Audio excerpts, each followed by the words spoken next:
Three, two, one. Hello, ladies and gentlemen. Welcome back to Talk Soccer to Me, the best soccer podcast you've never heard of. Well, also because I don't ever record, I don't ever really talk, and I don't ever really record. I don't do anything. This is first episode back, first episode since the spring. Took the whole World Cup off, which yeah, that is completely illogical. That someone who's attempting to make a soccer podcast would I don't know not record during the World Cup. But I need to like get my logic across, and that was I was watching World Cup games and I was taking notes. And I really didn't find I felt like I was trying to overwatch the game. Like I was trying to find this like sort of hidden between the lines, deep level analysis of the game that there's this understanding to where I could translate it into something interesting and useful to talk to. And frankly, I found that appalling. I was really not enjoying watching the games, taking notes and this and that. And I was like, the World Cup's once every 4 years. Like, this show, for the most part, is completely based around club soccer. So let's just stick with the club soccer. Like, I'm not too focused on worrying about this World Cup. I actually had the same logic with like betting. Like, I was kind of gambling on it a little light, just here and there, something, nothing crazy. And I like was watching one random group stage game, and I cared more about corners than I did anything happening. And I was like, that's depressing. That's literally sad. And yeah, I mean, sports betting's fun, like whatever, but like this is a once every 4 years. It's the World Cup, it's the pinnacle. But we're gonna talk about it real quick. Like, I just my thoughts, and it's been a month now. It's been a month since the final.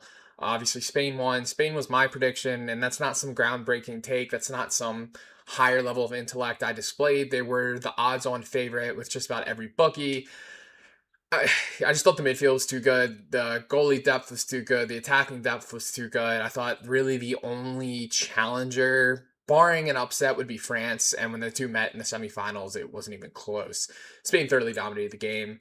As for the tournament itself, I found it to be very entertaining. It was a little overwhelming in the beginning with just such like sheer amount of soccer on. I mean, it was what 3, 4 games a day, which is fun, but it's a lot. Like it really was a lot, especially like some of the games are on the West Coast of the United States, staying up and watching those. I thought it was officiated pretty well. I know there's plenty of controversy before, after, whatever. Um, Hydration breaks, loved them, hated them. Kind of fit somewhere in between. Like I know they kind of go against the antithesis of the game and everything like it's known for, and it is supposed to be just one continuous 45-minute period. And I know this is gonna be like such like a shitty take, but like I really did enjoy being able to just get up and take a piss. Like I don't know, like getting up and being able to use the bathroom to me was good. It was solid, just take a break. But I did feel like the core of the hydration break was advertisement, and that's disgusting and gross. This episode's brought to you by nobody. So yeah, I don't know. I didn't love the hydration break. Because it's just no, they're gonna exploit it. I mean, look at FIFA. They're trying to sell the World Cup. That failed, thank God. Europe stood up to them. UEFA is the only thing I think keeping FIFA from just going bonkers, like just off the wall, no regard, no nothing, not caring about anything. And yeah, it was a disgrace. That was a terrible move. I don't know what world did FIFA think that was going to be received positively. I mean, maybe you could make the arguments. You're making more money for like smaller countries. What I don't know. I don't know what was going through Infantino's head. I think he needs to resign. I think he's lost a lot of good graces in the uh last few weeks. I mean, this is up there with like the response that the European Super League got. So I don't know. We're kind of bouncing all over the place. It's August 13th. The season is in the midst of starting up. Some of the preseason friendlies are wrapping up. Yesterday, you had the UEFA Super Cup between PSG and Aston Villa.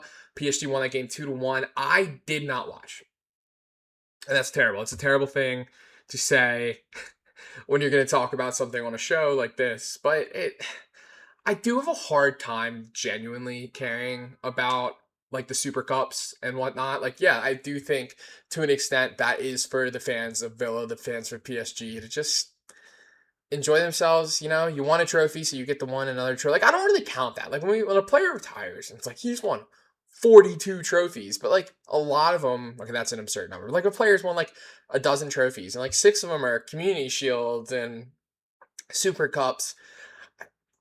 winning a Super Cup is to not the same level of skill that it takes to win like the FA Cup. You're not competing against 700 teams or the Champions League where it's this 15 game gauntlet against the best teams in Europe or just the sludge of like a Premier League in La Liga. So yeah, I don't look at the Super Cups, the Community Shields, the way Italy and Spain have bastardized it, holding it overseas.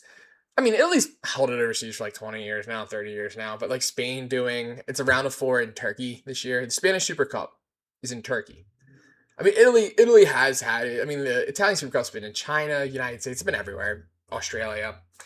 I don't know. I really don't care about the Super Cups. Man City, Arsenal. It's gonna be on Saturday. I think you need a ESPN Plus subscription in the United States, which I don't have, so I don't know if I'll get around to that. But I wanted to just kind of see like where we're at in the summer. Champions League qualifications going on, and it's kind of like a niche one. Like if you really care about like Bodo Glimt's playing, the Scottish teams, the Turkish teams, the Portuguese teams. I don't know. I think it's a fun thing to pay attention to. 2:30 on a Tuesday, got nothing going on, turn that on Paramount. As for like, I'm really just waiting for the club season to start. I think, yeah, no, I think it's like the Champions League. It's not the playoff round, so it's not the round before teams get to the group stages. Let's see if I can't pull this up, computer. Okay, so as of today, August 13th, the Champions League third qualifying round's over. So not really too much to. I mean, Bodo Glimt knocked out Union Saint Gilloise out of Belgium. Who they both seems to have had success in the knockout stages of the Champions League so far this season. Olympiacos is knocked out. Fenerbahce advanced. Lyon advanced. So starting next week that's where we're going to see the last 7 teams qualify for the Champions League, and then that'll like set up the pots. Even though the pots kind of really don't matter to the same extent, but yeah, it's Levski Sofia against AEK Athens. Celtics playing Lask out of Austria. Dinamo Zagreb versus Vikings. Slovan Bratislava versus Helgi. Hapoel Beersheva versus Sabah out of Azerbaijan. Israel versus Azerbaijan. I'm sure that'll go over well. Fenerbahce versus Lyon in the league path. And then NEC out of the Netherlands against Bodo Glimt.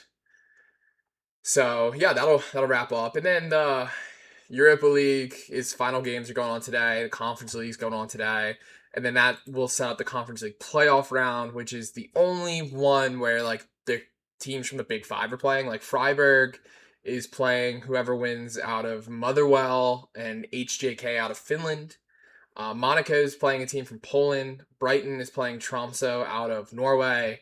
Atalanta is playing Hapoel Tel Aviv, and Hetafe is playing Partizan out of Serbia. So yeah, I've been paying attention to that. The Women's Champions League's also in its qualifying stage. It might have finished up. No, they're also going in the third qualifying round.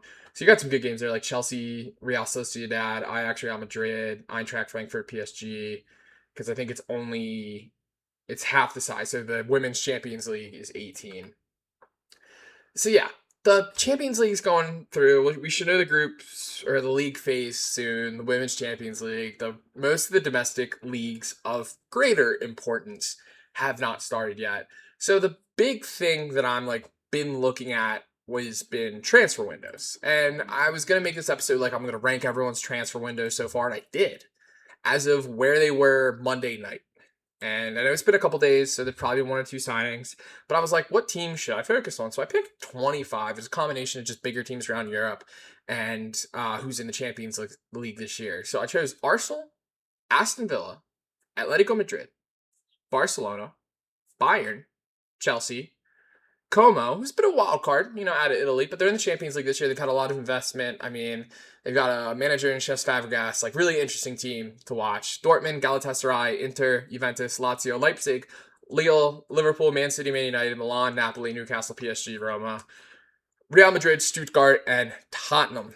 So like, I'm looking through. I don't think I'm gonna give like a final rankings because there's still like there's teams that I expect to do more business. I think Manchester United could do a little more business. I think Man City might do a little more business. I think Arsenal may do a little more business. But I'll tell you who I think's done really good so far and who I think have done poor so far. Aston Villa. not loving their transfer window so far. I mean, the one thing I think they've done really well, they brought on Johan Manzambi, who had a great World Cup for Switzerland, midfielder. They brought him for about 60 million. I did everything euros, so 60 million euros out of Freiburg. He's 20. I mean, a lot of potential. But then you look at who's left Villa. You got Morgan Rogers, Yuri Tielemans, Danielle Mallon, Enzo Berentia, Lewis Dobbin, Lucas Digne. They've sold $234 million of players. They've only brought in 105. I'm excited about Manzambi, but as of right now, I don't think Villa's replaced what's been left. And you gotta think with like over 120 million in sales, they should be able to make more signings. But when I looked at the Villa lineup yesterday, I mean, I know they held well against PSG, but I felt like for the last 2 or 3 years, Villa's kind of been like the team on the outside of like the quote unquote big six. But I look at their lineup and I just it's leaving a little bit to be desired. I mean, the back line of like Paulo Torres and Victor Lindelof in a European Super Cup. Like that's not gonna cut it. I don't know. I mean, they did loan in Garnacho, which I, it's unknown obligation to buy parameters. So there are like they could buy him at the end of the season. I don't know if it's like if Villa qualify for the Champions League or he hits like X amount of goals or something. And like Garnacho's all right, he has moments of brilliance and large periods of just okay. It could be solid. I don't know. He's still 22. Like he's still 22. I mean, look at the way a guy like Osman Dembele, there is a path for some of these guys to maybe just, get it together. They did bring in Joao Gomez. Wolves was relegated. He had his moments last year in the Wolves. In the Wolves kit. I thought other teams where I'm not really impressed. Stuttgart, Galatasaray. Especially like Galatasaray paid all that money for Osimhen, so I didn't know if they would maybe still have some past ambition. And you look in Turkey, like Fenerbahce in Turkey spent some serious money. I think they're still trying to spend money. I know Galatasaray was linked with, I think they put in like a 45 million bid for Gabriel Martinelli, but Inter, I feel like compared to the rest of Europe, it's been really underwhelming. I mean, they brought in a young defensive midfielder from Club Brugge, Alexander Stankovic. Bruges has sold a lot. Bruges is on this list like so much, but the Belgian league has been really solid the last couple of years. Really feel like I'm all over the place. They brought in Akanji from Man City, who was at the team last year. They brought in John Stones on a free, which I think Arsenal and Chelsea were both kind of gunning for, and I think that one's actually really liking it. But I mean, De Vrij left, Jens Sommer left, Dumfries left. I don't know. It's like you brought in a defensive midfielder you hope could do something, and then two 30-plus center backs. And you're supposed to be, in the Champions League final twice in the last 4 years. I'm looking for a little more. Napoli is the same. They're just kind of making, Alisson Santos, Rasmus Højlund, Vanja Milinkovic-Savic. These were guys they had on loan last year, and now they're just the same player again. Like they sold Giovanni Simeone, Miguel Gutierrez. I don't know. Also, like Lazio really haven't done much. Dortmund, yeah, no, I looked at Dortmund, they're Dortmund being Dortmund. They brought in prospects, like an 18-year-old midfielder from Genk, Joan Gadou, center back from RB Salzburg, left back from Cruzeiro, Justin Lerma. Like they brought in young prospects. No one like really ready to play. I don't know, these kids could be ready to play. I could be wrong, but I don't know. I just feel like they're gonna be stuck in that like Dortmund purgatory where they've been for the last probably 8 or 9 years. We're gonna develop talent, we're gonna sell, but we're never gonna make that next step. And they sold Adeyemi to Barcelona for like 22 million euros, which I don't know. I don't know if there's any deals tacked on at top of that, but I'd want a little more. I don't know. I like Adeyemi. I'd want a little bit more. Juve's was all right. So has been all right so far. Like Kolomawani, he's 27, could be all right. Alej Begovic, the left winger from Bayer Leverkusen, I like a lot. Luis Apenda's all right. It's weird. He was like there on loan from Leipzig. They bought him, then they immediately sent him on loan to Lyon.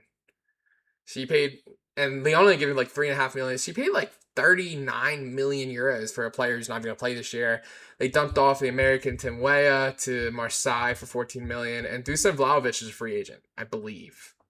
I was like reading that. I'm not 100% sure. I wrote that and I'm doubting myself.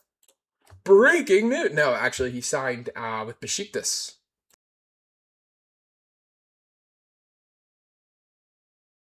Dusan Vlahovic is a free agent, but he's not. He signed with Besiktas as of today.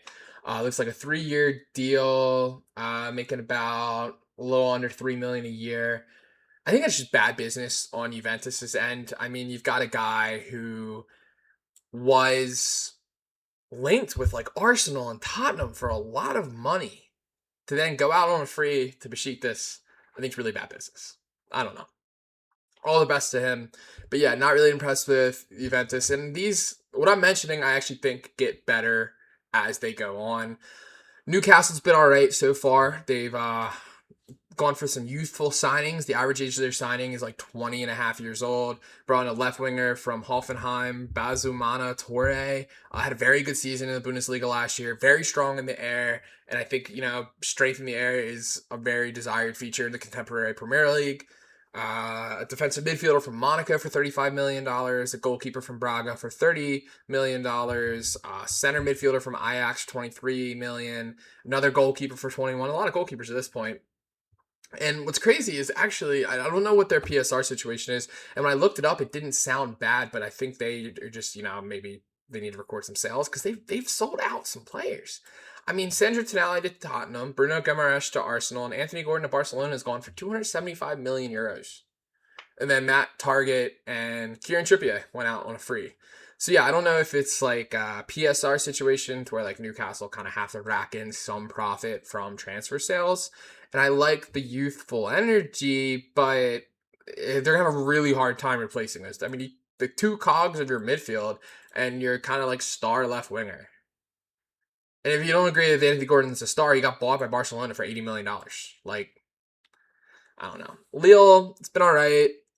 Signed a left winger who produced like 15 goals and assists in Netherlands last year, who can also kind of drop back to left back, as well as some prospects. Liverpool have done all right. They've taken chances on young prospects, which is like a completely different vibe from last year's pretty unsuccessful window.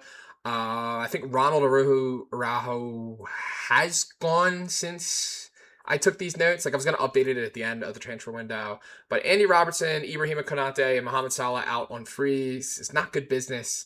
Young center back from Rennes. Seems to be really good on the ball, but he's a little hurt coming into the season. And then a left winger that I really liked, Victor Munoz, kind of had a breakout season for Osasuna. He's a Real Madrid graduate. Really didn't do anything up until about last year. He's quick as a bullet, apparently. So I'm actually really excited to see him on the left for Liverpool this season. And then get a little better, we got Manchester United. I mean, I really like the two signings of Andre Santos and Yuri Tielemans. I like Yuri Tielemans. I think he's an underrated midfielder who's probably deserved a, again, quote unquote, big six move for a couple years now. Andre Santos, I'm not really sure. I think Chelsea might have actually got the better part of this deal. I've never really been overtly impressed. I think like the talent's there, but to sell him for 56 million euros is, I think, good business from Chelsea. As of right now, they've only really lost Højlund, who really wasn't a part of the team last year, and Casemiro kind of retired from serious soccer and is now playing in the MLS. The thing with the United, like I liked it too. I don't know. I just said it too. I said I like it, and then I don't know if I like it. I think they need more signings. Like they're in Europe, 3 to 4 players. They don't need home run hitters, but I think what played to Manchester United's advantage last season was the fact that they did not have European games, and now they will, and that tax a lot on a team. And we got Arsenal. I like it so far. I think they've got room for maybe one more player. I mean, they've spent a net 121 million euros. They brought in Bruno G. They had to bring in Piero Nkapie officially, which I think is good business because I think Premier League Bundesliga winning left center back for $40 million, who's 24 years old, is pretty good business. Christos Solis from Club Brugge, 50 goals and assists last year in the Belgian league. I'm hoping at 24, this is a guy who's ready to play in the Premier League, but we're not sure. I'm really interested to see how this plays out. They've only serious player I think they've lost was Leandro Trossard to Besiktas for 18 million. Jacob Kivior to Porto for 17 million might, I think, end up being really good business for Porto because even though he wasn't a part of the Arsenal setup in the 25-26 season, Kivior put in some really impressive performances in 24-25. I mean, he was starting in the Bernabeu in a Champions League quarterfinal. Like, that's pretty impressive. They got Man City. I think Man City have done a little better than Arsenal. I don't know. They've just, I think selling Trafford for $46 million as a backup goalkeeper is really good business. Elliot Anderson, I think, is a solid midfielder. I think he bossed it in the Premier League and the Europa League last season. With Rodri probably heading out and Bernardo Silva heading out, you need it. You need it. Akanji's also leaving Man City. Nathan Ake officially going to Fenerbahce. And yeah, John Stones injured, which I mentioned previously. And then it's just kind of prospects. I mean, they brought in a left winger from Troy, the left winger from Leicester City, Jeremy Monga. But yeah, I know they've been linked with that young Moroccan midfielder whose name is escaping me, which is kind of bad because this is me talking about it. But I don't know. I was like really been up in the air because it's like I don't know if I want to talk about this yet or just wait till the end of the transfer window. But I need something to talk about this. There's a fly. I realized I just flicked the fly mid video. Whatever. Never said this was a good podcast, and no one's gonna listen to it. Bayern Munich. They spent 100 million so far. Ismail Sabari from PSV. I really liked him. I think he's done well on the international stage. Should fit in well at Bayern. Kind of a low pressure, with the Bundesliga. And then Nathaniel Brown. Followed Brown for years because he does have some American connection. I was hoping maybe he'd play for the United States men's national team, but he didn't. And yeah, I think this was a good signing. He's put in some really impressive performances for Eintracht Frankfurt. They really haven't let anyone go. It's pretty much still the same team. Kind of wondering how this will look early September.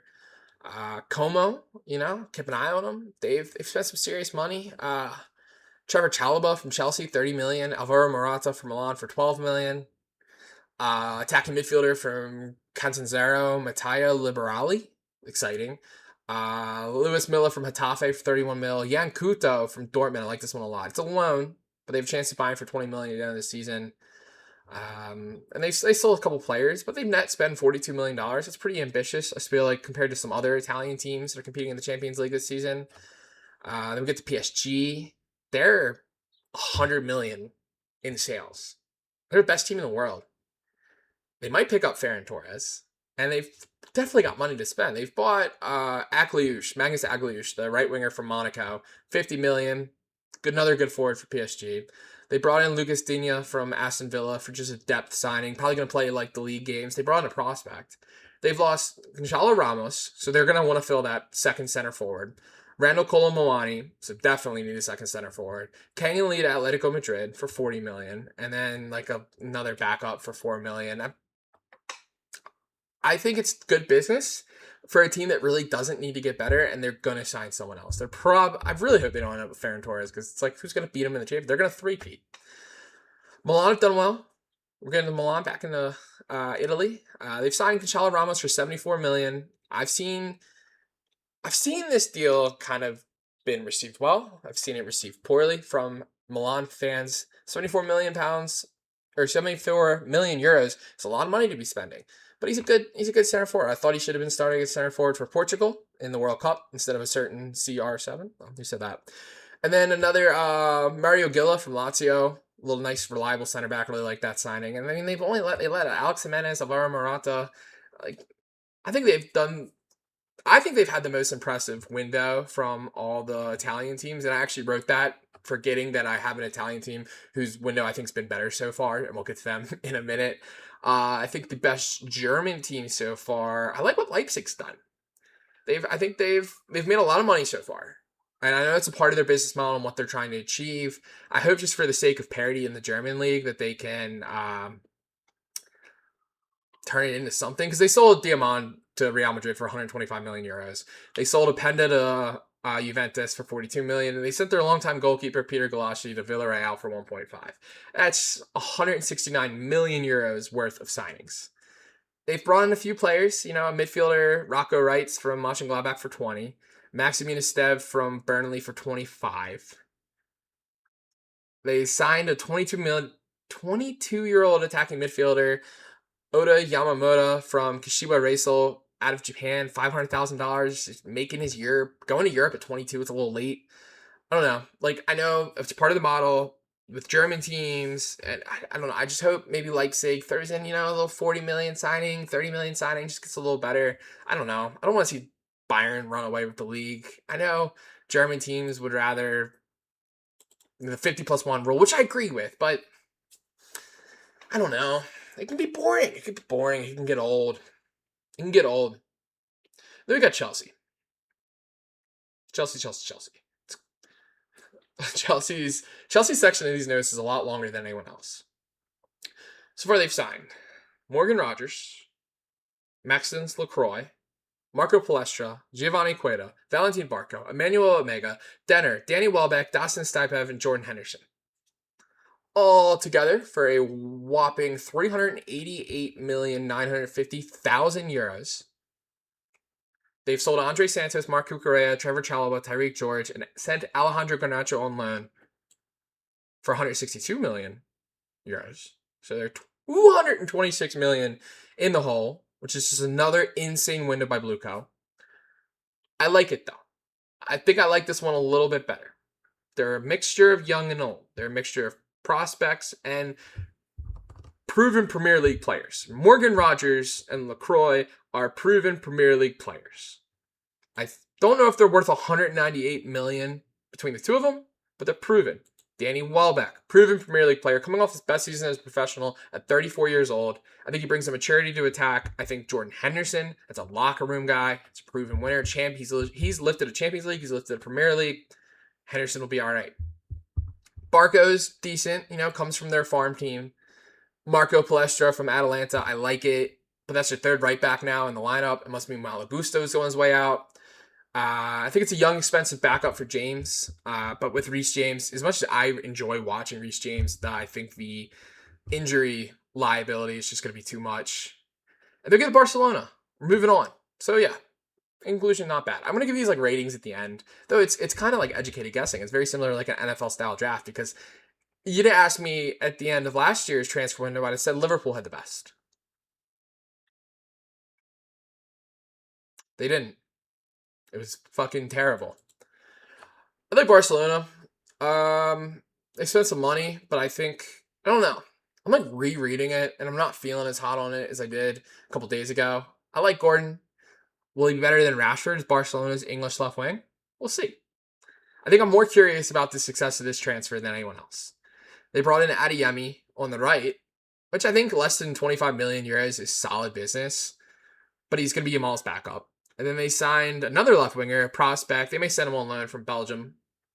The only players that have left are Ansu Fati, Inaki Pena, and Robert Lewandowski want to stop taking soccer seriously in the MLS. They need a center forward. I don't know what I've seen because I thought it was going to be Alvarez. There's a really good chance Ferran Torres leaves. Now they're linked with Rodri. I don't know if I've done my right due diligence. I don't know. I don't know if it's happened yet. But we'll see. I think I'm optimistic about Barcelona's transfer window, but if it ended today, I don't think I would rate it as high as I have it on this list. I do have them below the other major Spanish teams, though. Because next up, so this was fourth. This is the fourth best window so far, in my opinion. I want Atletico Madrid because I really like their three signings.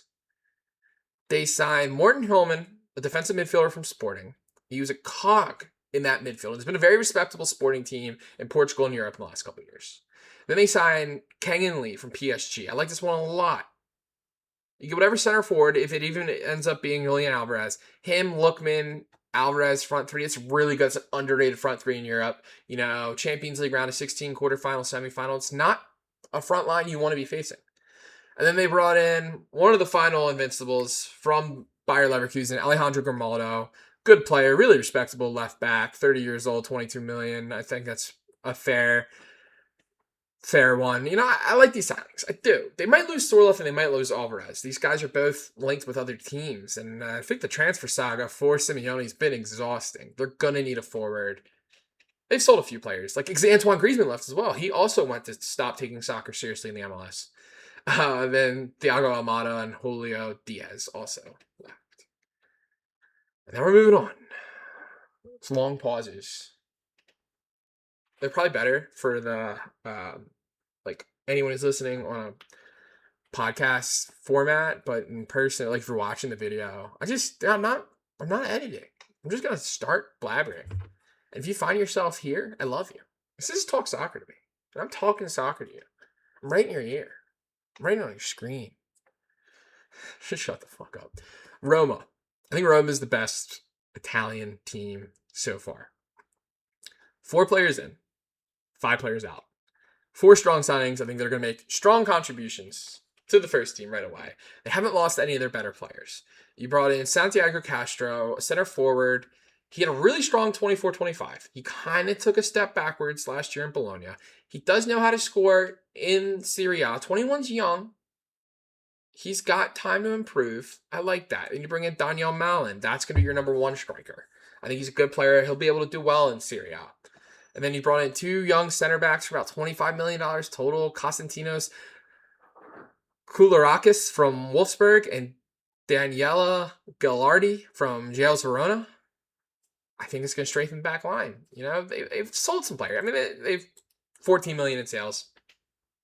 But I don't think any other Italian team, you know, spending $80 million to have that many players impact potentially their starting lineup, I think is really good. Then we're going to go to the, pains me to say it, the Premier League team that I think has had the best window so far, and I think it's Tottenham. Now, Tottenham need a lot of help. That's back-to-back 17th place finishes. They're a club in crisis. I think De Zerbi coming in, it's a good signing. And I think their signings have been good signings. Sandro Tonali, it's a lot of money, but he's a proven Premier League player. He's reliable, he's composed. He'll do wonders to solidify Tottenham's midfield. Then you got Mateus Fernandes, the other midfielder, play a little bit more forward, a little more as a 8, 10, even a false 9. He's a hot prospect. He had a really good kind of breakout season for West Ham last year, many good performances. Was heavily linked with Manchester United for a while. I think this was a really good signing by Tottenham. The one thing I don't love was the Brighton sort of swap. You essentially paid $6 million for Jan-Paul van Hecke because they bought him for 60 million euros and they sent Luka Veskovic to Brighton for 54 million. Hecke's older. Veskovic was like the hot prospect. He's a proven Van Hecke. I've seen Jean-Paul Van Hecke play many good games for Brighton at the center back in Premier League, and that's something Tottenham will want, experienced Premier League players. But I think the ceiling of Vuskovic is too high to let go. But he's really the only player they like seriously let go. I mean, they let Will Lancashire, who I've signed a few times on Football Manager, but nothing else. And then they bring in 3 players for free that I like, particularly Marco Senesi and Andrew Robertson. Senesi's been doing well for Bournemouth so far in the last couple of years. Robertson's won 4 major trophies, 9 total with Liverpool. A guy who knows how to win at the highest level, will probably add some much needed maturity and experience to the locker room. So they brought in Martin Dubravka from Burnley. Probably should be backup. Yeah, I like it. I don't think they need to sign anyone else. I think that gives them 4 guys that come into the starting lineup with Premier League experience, with a little bit of maturity. I mean, because I don't think Dubravka is going to play a lot, but of the 5 guys, their average age is 27. That's a little old for the modern transfer window. So it's not bad. And the number one window I have so far, I think, is Real Madrid.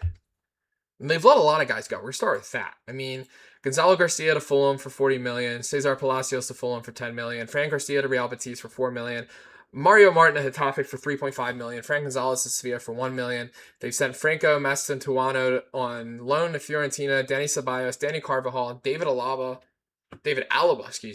all allowed to go out as free agents. They've brought in, so they've sold about 58 million euros worth of players. They've brought in, for free, Ibrahima Konate, Bernardo Silva. Love that. Love both of them. Denzel Dumfries for 20 million. He's 30, but it's $20 million. That's not bad. Young center forward, strong Carlos Espy. He got 11 goals in La Liga last season for Levante. Probably going to be a backup center forward, especially with Hendricks kind of always really been linked with other teams going somewhere. Mark Cucurella, 55 million. I think he's a player. He's probably too good for the mess that Chelsea have been in the Blue Coat era. I like the signing a lot. And then the big one, the young right winger. Side of the field, they need a little bit help on because Rodrigo just isn't a true right winger. And it's Jan Diamant from RB Leipzig, 125 million. Big money. It's the heir apparent. On the attack, on the right. I like it. I think Real Madrid's been best. But yeah, that's what I think of all the teams so far. I thought, like, I looked at the list. I was like, should I add maybe like an Everton or like Porto, Benfica, some of the bigger Portuguese clubs? But yeah, I think come a month from now, I'm gonna update the list, take the 25 big teams of the summer, and we'll get our final answer. Because again, I'm expecting a little more out of the likes of maybe Barcelona, Atletico Madrid, Arsenal, Bayern, PSG, Man United.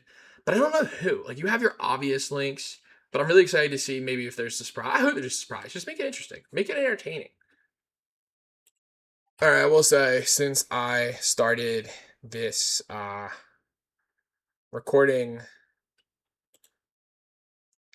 um, Ferran Torres to PSG for 50 million has broke. So that changed everything. As for this weekend, yeah, we got the Community Shield, Arsenal, Man City. I think that's the big one. Um, La Liga kind of starts for some teams. I don't know like what the deal is with who plays earlier. I'm like clicking through right now. Like there's games this weekend, like Sevilla, Rayo Vallecano, and then like Atletico Madrid play their first game on Wednesday, and then going into next week, um, I know Real Madrid play on Saturday. That game's on the ABC. They go to Espanyol. I don't know when Barcelona's season starts. This is really weird how they're like almost staggering. Yeah, and then that Sunday, Atletico Madrid play Villarreal. Barcelona play Elche. So yeah, some of La Liga starts this weekend. Um, the Super Cup in England. There's some Coppa Italia. But yeah, we're still, the championship started a couple, but we're a week away from the Premier League starting. That's the big one. That's the big dog. Premier League's big dog. We're not going to deny it. I'm not going to deny it. My name's Jack. This is Talk Soccer to me. If you listen or watch this, I really appreciate it. I'm really bad at this. In case you can't tell, I don't know what the hell I'm talking about. I'm rambling. It went a little longer than I thought, but not a crazy long show and or podcast. And that's kind of the goal. I don't want it to be like super long. I want to do like a few like 30, like 35-minute episodes a week. Put out about maybe 100 minutes of content. I think that would be ideal. And yeah, because I think the goal going forward is like Monday we'll talk about the weekend games. Wednesday I kind of want to talk about everything else. Women's soccer, your Portuguese league, Scottish league, Turkish league, the championship. Championship's super entertaining. And then Friday, once season wraps up, we're gonna talk about what happened during the week because Champions League. That's 8 days of the league phase, and all the knockout rounds. So there's a lot. There's a lot. The League Cup starts. The Cups start. There's a lot going on. So yeah, it's been Talk Soccer to me. I hope you enjoy it. Have a good one.